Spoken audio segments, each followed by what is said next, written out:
We, the Idi Amin family, never held any grudges against those that wronged us or lied against our late father, His Excellency President Idi Amin Dada. Not even any anger towards the late Henry Kyemba and his vicious British disinformation book titled The State of Blood.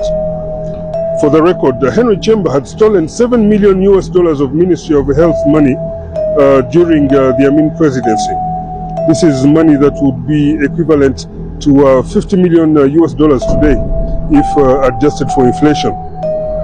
The money that had been gazetted for procuring medicine and medical equipment for the people of Uganda, and then he fled to the UK seeking asylum.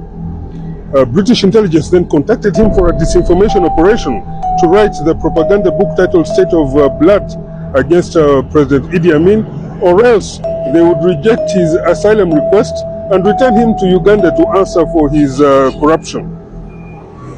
A declassified confidential British intelligence document exposed this plot. Meanwhile, nobody knows how many sick Ugandans died simply because Henry Kyemba stole money intended for their treatment and instead used that money to buy several posh houses for himself in England. After writing the book, the UK Military Intelligence Service MI6 flew Henry Kyemba to New York to distribute that book to all missions of all countries at the United Nations headquarters.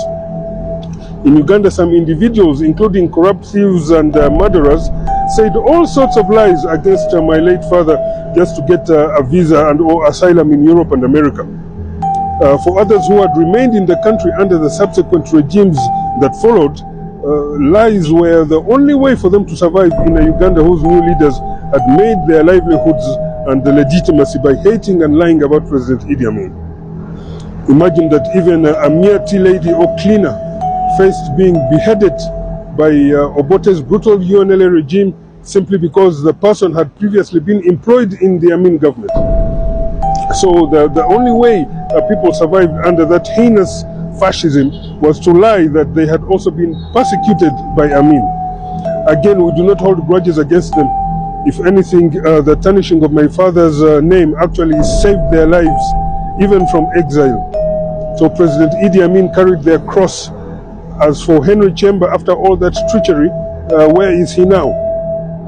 Our duty as humans is just to attend his burial as his family puts his remains in the ground, where we will all end as human beings. That's our nature.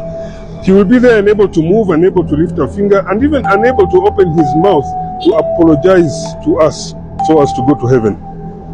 Thank you.